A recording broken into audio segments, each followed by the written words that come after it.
Good morning, one and all. I call to order the special meeting of the General Assembly dedicated to the life and memory of His Excellency Nelson Mandela. I would like to warmly welcome all of you to this meeting. This special meeting provides an opportunity for the membership to pay tribute to President Mandela and his achievements as an icon of the anti-apartheid movement and a global statement. Permit me then to make a statement. Excellencies, Secretary General, distinguished guests, former Mayor of New York City, David Dinkins, ladies and gentlemen, we are gathered here today to pay tribute to and acknowledge the legacy of a most unusual man, Nelson Mandela, a man who moved a nation, a continent, and the world around him through his actions, his words, and his thoughts. A man who lived 27 years a captive, but never let his jail cell limit his fierce intellect, his passion for justice, rob him of his humanity, his dignity, or his humor. Such a man will not be forgotten, not by us today to honor his life, and not by our children and our children's children. Nelson Mandela, and in our histories, as a pathbreaker, a history maker, and an outspoken advocate for all that is better in each of us. This past week, the collective thoughts of the international community have been with the Mandela family, the people and government of South Africa, who are mourning the loss of Nelson Mandela, affectionately known as Madiba, and celebrating his glorious life. The tributes have been numerous and generous for this beloved leader, whose life's work and example touched and inspired people in every part of the world. Today, in this, our Assembly of Nations, we gather to add our voices to that chorus of tributes and to reaffirm global admiration for the exceptional qualities that Madiba exhibited during his lifetime, which are invaluable to the life and dignity of all peoples and transcend the boundaries of race and ethnicity, language, culture, and geography.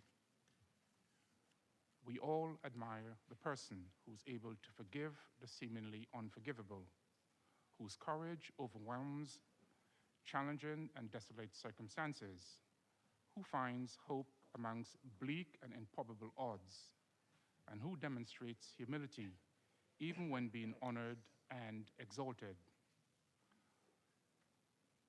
More than that, who by sheer force of will and perseverance, who by pursuing the broader and inclusive positive over the limiting and restricting, became an instrument of change and peace, elevated the human condition, and altered our collective human experience even more. Today, we will hear many tributes to a leader who used his life, including his time in prison, to hone the qualities he will ultimately need to navigate his country from a discriminatory and shameful past to a new future based on equality and justice for all. Let us take a moment in this, our shared Assembly of Nations, to reflect on what I believe to be one of his most historic speeches of our time, made on his inauguration as President of South Africa. And I quote, "We understand it still that there is no easy road to freedom. We know it well that none of us acting alone can achieve success. We must therefore act together as a united people for national reconciliation, for nation building, for the birth of a new world. Let there be justice for all. Let there be peace for all. Let there be work, bread, water, and salt for all. End quote.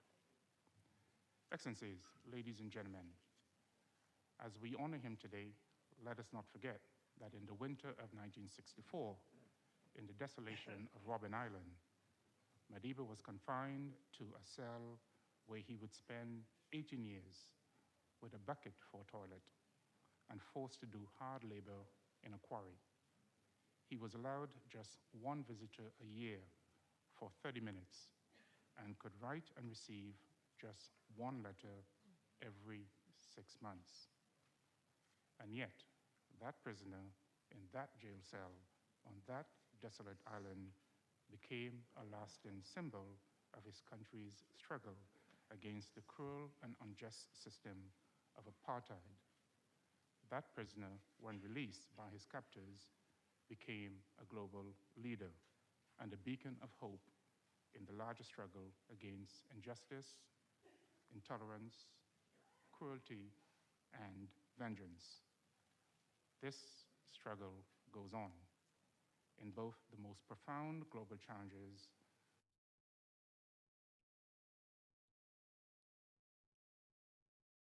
marginalized peoples and communities in the world today. So today, in this our United Nations, let us honor Nelson Mandela by letting his legacy live on in our continuing struggle against poverty, injustice, and the destruction of the human person and human spirit, and by setting an example for our children and our children's children.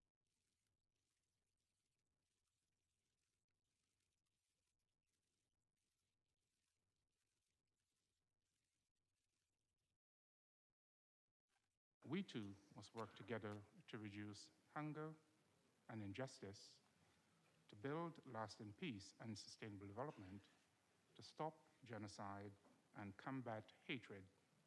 Let us remember that we can also be like him because we too can choose the better way.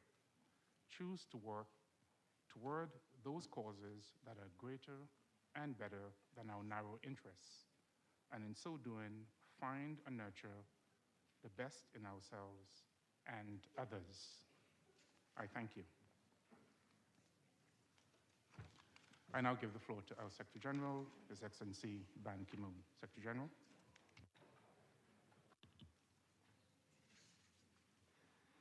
Your Excellency, Ambassador John Ash, President of the General Assembly, Your Excellency, Ambassador Mamabolo, Permanent Representative of South Africa to the United Nations, the Honorable David Dinkins, former Mayor of New York City, Excellencies, distinguished guests, ladies and gentlemen. I thank the President of the General Assembly for organizing this ceremony. I extend a warm welcome to today's special guests from many walks of life. Those guests include Mr. Enuga Reddy, a retired staff member who was among the many UN Secretariat officials who played invaluable roles in the struggle against apartheid. We join in this global assembly to honor our era's greatest ambassador for human dignity. Nelson Mandela was a human being with the flaws and frailties like any of us. And yet, from his humanity came humility. From humility came strength. From strength came transformation. From utter goodness came epic greatness. Isolated for years in a tiny cell, he emerged with a vision as big as all creation. Unable to see his own children grow up, he became a father to his country and an inspiration to us all. Last week, I had the unforgettable privilege, together with the President of General Assembly, to take part in the service in his memory in Johannesburg. There were kings and queens, presidents and prime ministers and foreign ministers, many thousands, tens of thousands of people united in tribute. The skies over Soweto opened up, as if in blessing. The rain came down all day long. It was a reminder that there can be no rainbow without rain. So together, in Nelson Mandela's Rainbow Nation, we mourned the tragic loss and celebrated a triumphant life.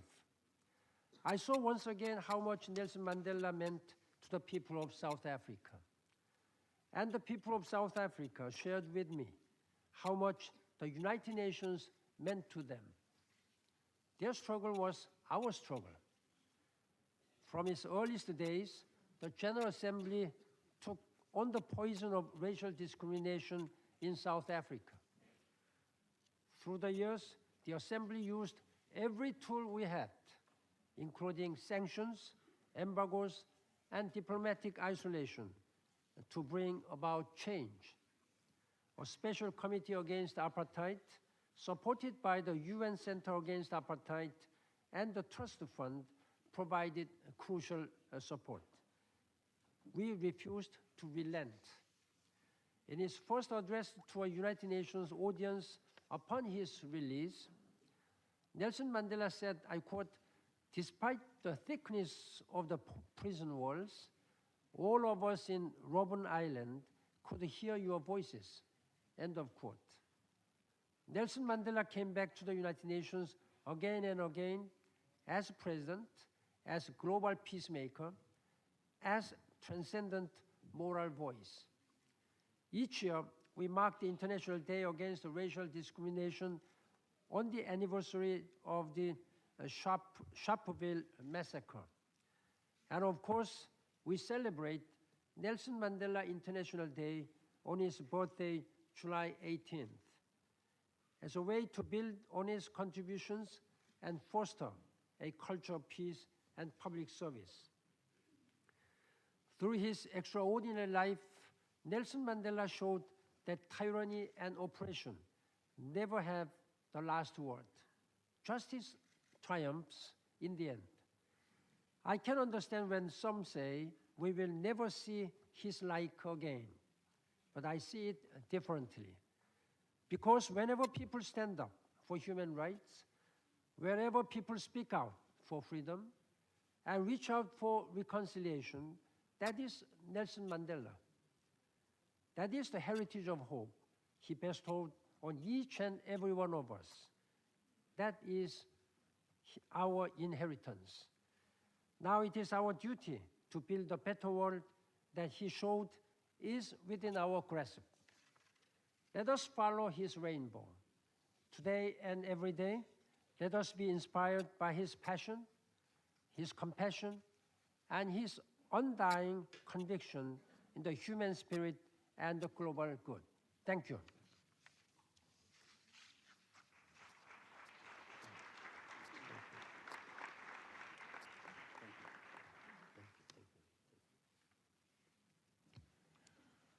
I thank our Secretary General for his statement, and I now give the floor to the Permanent Representative of South Africa, Ambassador Kingsley Mamabolo. Excellency. Your Excellency, President of the General Assembly, Mr. John Ash, Excellency Secretary General, Mr. Ban Ki-moon, former Mayor, David Jenkins, Excellencies, ladies and gentlemen, on behalf of President Jacob Gedleyihlekisa Zuma of the Republic of South Africa, the Nelson Mandela family, the government and people of South Africa, I would like to thank you for convening this special meeting of the General Assembly dedicated to the life and memory of the late Nelson Rolihlahla Mandela. I would also like to thank the Secretary General the distinguished guests of honor sitting at the podium and elsewhere in the room, and the distinguished delegates for gracing this occasion. We thank Africa and the world for their solidarity and support since Madiba's passing, and all those who managed to travel all the way to South Africa to mourn our loss. During this period, it became loud and clear to us that Madiba's passing is a loss to all of us throughout the world. We have been comforted by your calls and messages of condolences. We were also touched by many of you who came to sign the condolence book at the South African Mission and here at the United Nations. Mr. President, leaders are not just born to the role. They are born, then made, and sometimes unmade by their own actions. A leader who is not in tune with the followership soon becomes a leader in limbo, and sooner rather than later, with us. Nelson Mandela never fell into limbo as a leader. At least South Africans could draw comfort from the way Mandela's death brought them together. It is another of his legacies that for the first time in their history, people of all races, faith, ages, and income brackets came together to grieve as one in South Africa. Writing a preface to Shakespeare's Macbeth, one of the scholars said, and I quote, "Every now and again in the history of the world, a man is born, a philosopher, a scientist, a poet, a ruler. It does not matter where he is born and lives. He belongs to all of us. It does not matter when he is born. He belongs to all time," unquote.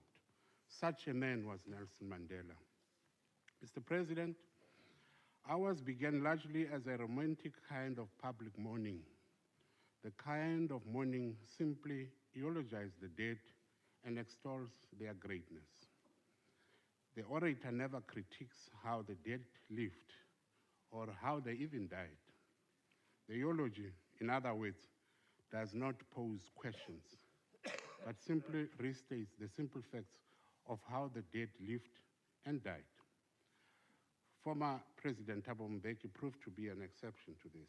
Speaking at the Oxford Synagogue in Killarney, Johannesburg, Mbeki adopted the twin Greek conventions of Epaenes and Paraenesis, quote, praise for the fallen and advice for the living, unquote. Mbeki agreed that we should indeed celebrate Mandela's life, quote, but we should not end there. We must also ask ourselves a question, what about the future, unquote. In raising questions, Mbeki engaged in what is called tragic public mourning. The orator in this kind of mourning not only praises, but also questions. It doesn't seek to strike consensus nor maintain the status quo. Rather, a tragic public mourning invites mourners into self-introspection, to probe what brought the calamity or how to take the lessons from the dead to avoid making similar choices in future and take society forward. Mr. President, it was also our renowned international guest, United States President Barack Obama, who challenged romantic roaming that eulogizes without any introspection or self-criticism. He said, and I quote, "For the people of South Africa, for those he inspired around the globe, Madiba's passing is rightly a time of mourning and a time to celebrate his heroic life. But I believe it should also prompt in each of us a time for self-reflection.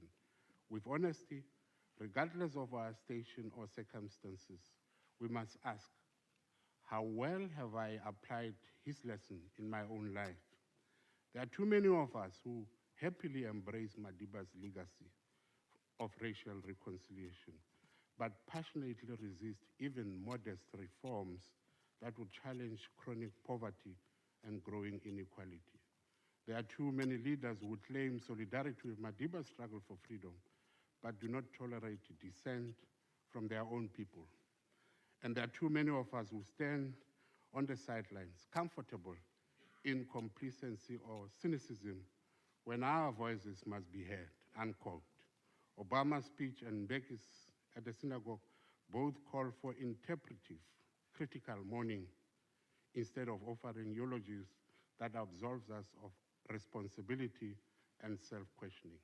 They demand that we ask ourselves whether we are worthy heirs to Mandela's inheritance. In conclusion, Mr. President, speaking on Sunday at the state funeral for Mandela at his ancestral home of Kunu, Eastern Cape, my own president, His Excellency President Zuma, said, and I quote, "We cherish the lessons you, Mandela, taught us of the importance of reconciliation, forgiveness, tolerance, and compassion. We have to continue building the type of society you worked tirelessly to construct. We have to take your legacy forward. As your journey ends today, ours must continue in earnest. One thing we can assure you of today, Dada, as you take your final step, is that South Africa will continue to rise. We pledge to take your vision forward." Unquote. I thank you all for your attention.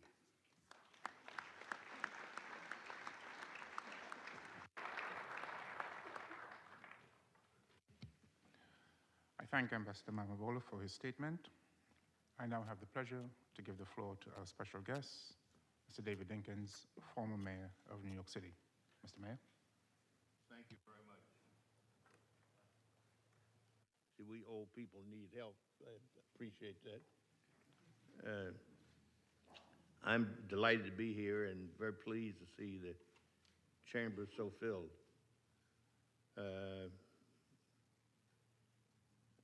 I'm moved to say usual protocols observed. I learned that from South African diplomats over time, but I do feel the need to acknowledge formally His Excellency John Ash, President of the 68th session of the General Assembly, Secretary General Ban Ki-moon, and my friend, the ambassador, as I call him, the permanent representative of the Mission of South Africa, Kingsley Mamabolo. It's good to be with you again. As this audience knows, I was privileged to be mayor of New York City in 1990 when Madiba was released from prison and came first to New York. There were other places he might have come in the United States, but we worked hard to get him to come to New York, and he did. He stayed with my bride and me at Gracie Mansion, which is where the mayor lives in New York, unless you are named Bloomberg, and he, the most amazing thing about Madiba was he was always the same, a total absence of bitterness, whether playing with our grandchildren, and our granddaughter at that time was just 3 months old, or whether being challenged by the media. He was always the same. And I was privileged to be in South Africa the next year as his guest in 1991. I was there when they campaigned for the new government. I was there when the election was held, and I saw my friend Bishop Tutu vote. He cast his ballot and leaped in the air and said, "Wee!" And so it's been my good fortune to be in South Africa a lot. I have a brief statement I'd like to share with you. I was told I'd be given 3 minutes, and I think I've used a minute and a half of that already. Death is something inevitable. When a man has done what he considers to be his duty to his people and his country, he can rest in peace. I believe I have made that effort, and that is therefore why I will sleep for eternity. So said Madiba.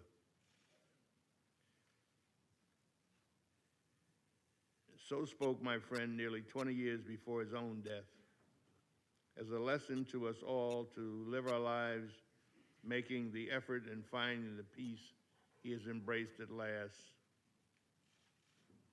The rest he has earned, the eternal gratitude of a people and their country, humankind, and our world. Perhaps once in a generation, a man, a movement, and a moment come together on a mission for freedom that is so powerful, so courageous, so just that all the guns and dogs, hatred and violence, deprivation and force that can be mustered cannot turn them back.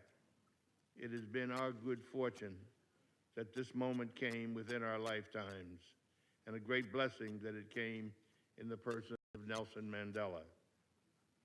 His release from prison meant much to us, and how sweet that victory when, after more than 27 years behind bars, he walked out of his cell. He entered that cell a prisoner, but exited those walls and stepped onto the world stage a free man, recognized and embraced in every nation as a leader in the global fight for freedom.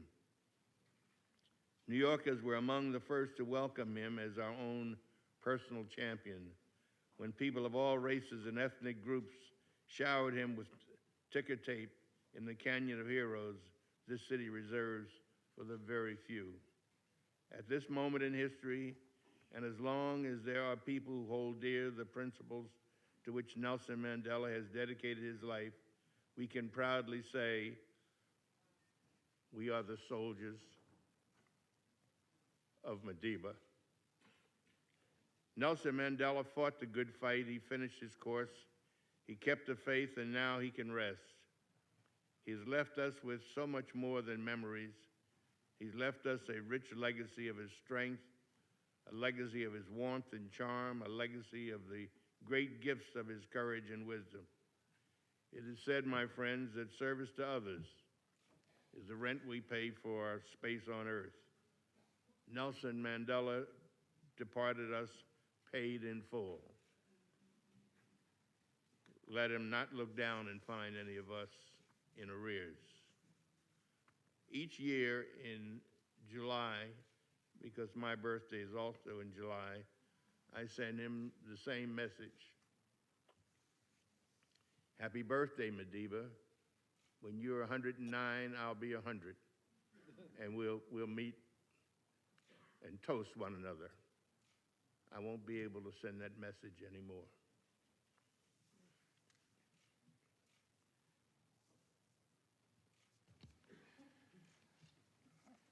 I thank former Mayor Dinkins for his statement.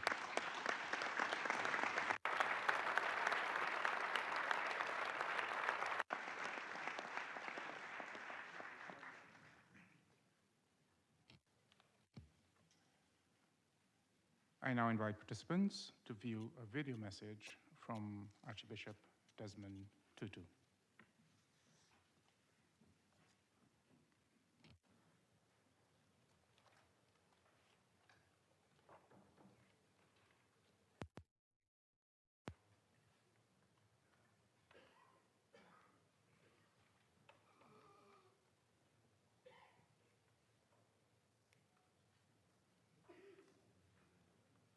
Your Excellency, the President of the General Assembly, Your Excellency, Secretary General Ban Ki-moon,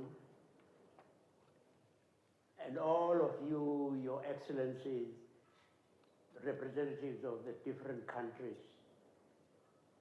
What an immense privilege it is to have been asked to address this special session. Thank you.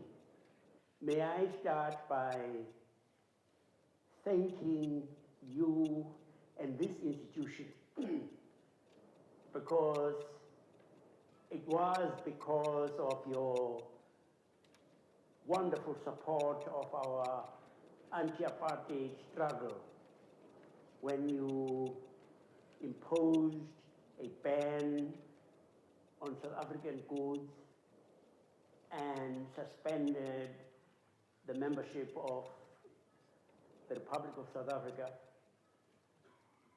that you gave a huge impetus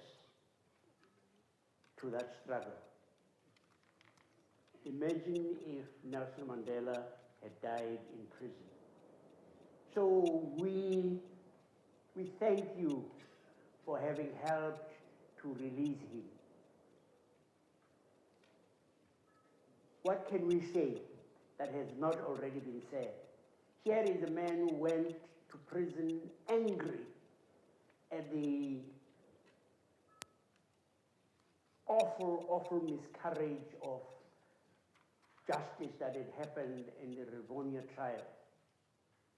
Angry that his right and that of his people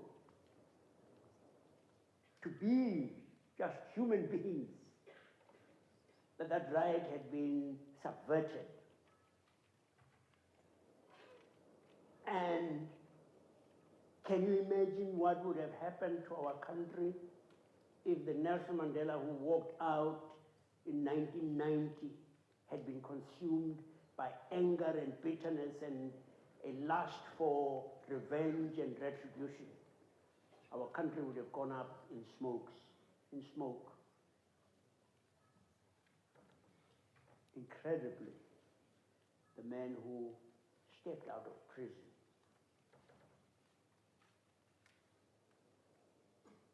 showed a remarkable degree of magnanimity, a desire for reconciliation and forgiveness.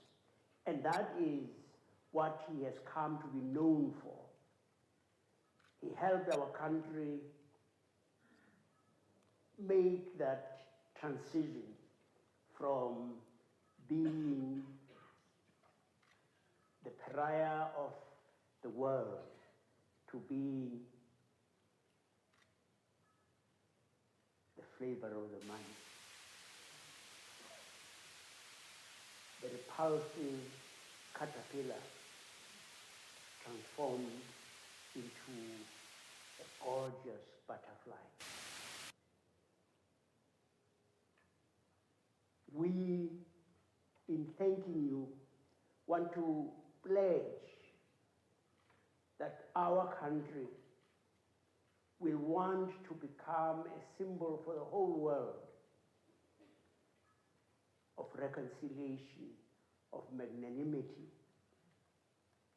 of an acceptance of one another, because we believe in Ubuntu. I am because you are. That we are made for interdependence. And we have laid to rest an extraordinary human being who became an icon for the whole world. We thank you for you who came to pay tribute to him. We realize that goodness is something that attracts human beings everywhere. Madiba was not the president of one of the most powerful, most flourishing countries. And yet, nearly everyone who was anyone flocked to South Africa to pay their respects. We thank you for all of that. We thank you for reminding us that we have an extraordinary example set us, which we will follow as we become more and more truly the rainbow people of God. God bless all of you.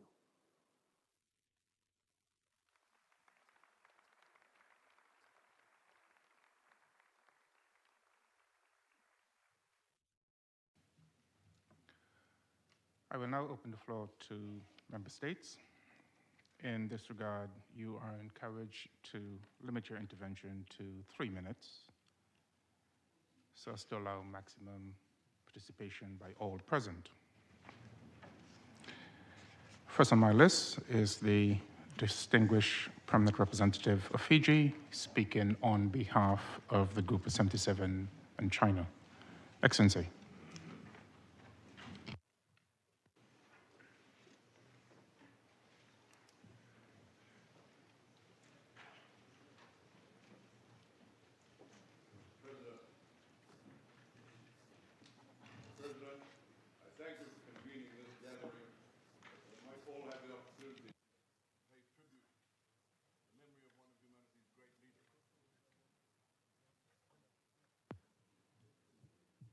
I speak here today on behalf of the 133 countries of the Group of 77 and China to join the international voice that rises in praise of the late President Mandela.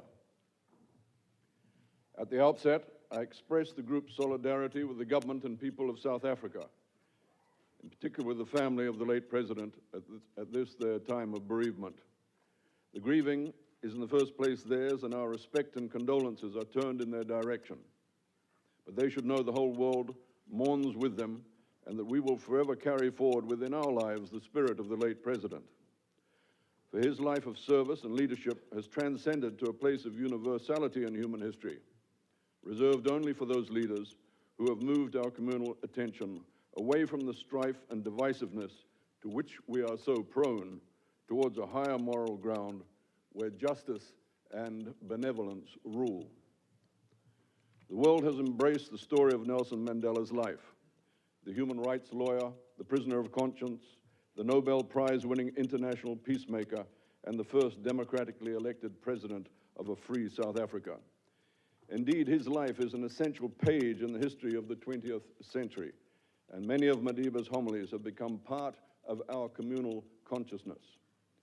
During the last 2 weeks, you will have heard his most famous quotations repeated many times over, uttered in more eloquent vessels than this humble address. But I make no apology for repeating a few of them now, for they should be spoken again and again, and we must see to it that Madiba's story and his uplifting words are passed on to our children and to their children. Here at the United Nations, charged as we are with massive responsibilities on behalf of humankind, we are fortified by the enduring lessons the great man left us. Such fortification should then lead us to speaking and acting in the mode he extolled. He should move us to pursue the goals that Nelson Mandela struggled so long and hard to achieve, and whatever our handicaps, we should aspire to reach the higher ground to which he pointed us. In a world that still suffers the curses of racism and religious intolerance, let us heed once more Madiba's words, and I quote, "No one is born hating another person because of the color of his skin or his background or his religion. People must learn to hate. And if they can learn to hate, they can be taught to love. For love comes more naturally to the human heart